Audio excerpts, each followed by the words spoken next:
ஹாய்ஸ், நான் ஜெசோனா.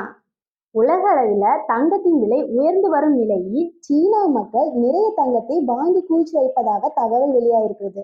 சீனா மக்கள் மட்டும் இல்லைங்க, சீனா கவர்மெண்ட்டும் நிறைய தங்கம் வாங்கி வச்சிருக்காங்க. அதை பத்தி தான் இந்த வீடியோல பார்க்க போறோம். வாங்க வீடியோக்குள்ள போகலாம். பொதுவாகவே தங்கம் அதிகம் கிடைக்கிற நாடுன்னு பார்த்தோம்னா முதல் இடத்துல இருக்கிறது சீனா தான். சீனாவோட கிழக்கு மற்றும் மேற்கு பகுதிகளில் நிறைய தங்க சுரங்கம் இருப்பதாக சொல்றாங்க. அப்படி இருந்த போதுமே சீனா மக்கள் நிறைய தங்கம் வாங்கி குவிச்சிட்டு வராங்க. இப்போ லிஸ்ட் எடுத்து பார்த்தோம்னா கடந்த ஒரு ஆண்டு மட்டுமே அதிக தங்கம் வாங்கும் பட்டியல்ல சீனா தான் முதல் இடத்துல இருக்குது.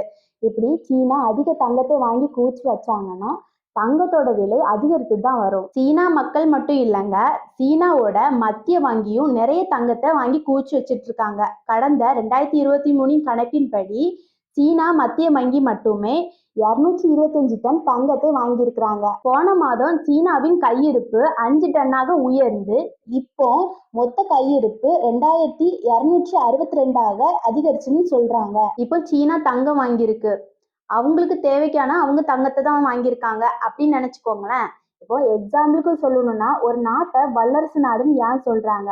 அந்த நாட்டுல பணபலம் அதிகமா இருக்கலாம், ஆர்மி பலமும் அதிகமா இருக்கலாம், அணு ஆயுதங்கள் நிறைய இருக்கலாம். அதை மட்டும் வச்சுட்டு அந்த நாட்டை வல்லரசு நாடுன்னு சொல்ல மாட்டாங்க. அந்த நாட்டுல எவ்வளவு தங்கம் இருக்கு அப்படின்னு கணிச்சுதான் அந்த நாட்டை வல்லரசு நாடுன்னு சொல்லுவாங்க. இப்போ உதாரணத்துக்கு அமெரிக்காவை எடுத்துக்கிட்டோம்னா பண பலத்திலையும் சரி, படை பலத்திலையும் சரி, அணு ஆயுதங்களையும் சரி அமெரிக்கா தான் முதல் இடத்துல இருக்குது. அதே மாதிரி அமெரிக்கா தான் தங்கத்திலையும் முதல் இடத்துல இருக்குது. அமெரிக்காட்ட எவ்வளவு தங்கம் இருக்குதுன்னு பார்த்தோம்னா 8133 டன் இருக்குது. அதே மாதிரி சீனாட்ட இப்ப எவ்வளவு தங்கம் இருக்குதுன்னு பார்த்தோம்னா 2262 டன் தங்கம் இருக்குது. அதே மாதிரி இந்தியாட்ட எவ்வளவு தங்கம் இருக்குதுன்னு பார்த்தோம்னா 803 டன் தங்கம் இருக்குது. நாளுக்கு நாள் சீனா இதே மாதிரி தங்கத்தை வாங்கி குவிச்சு வச்சிருந்தாங்கன்னா தங்கத்தின் விலை மட்டும் இல்லைங்க, சீனாவோட பொருளாதாரமும் உயர்ந்துட்டு தான் வரும். நெக்ஸ்ட் ஒரு இன்ட்ரெஸ்டான வீடியோல சந்திக்கிறேன். பாய்.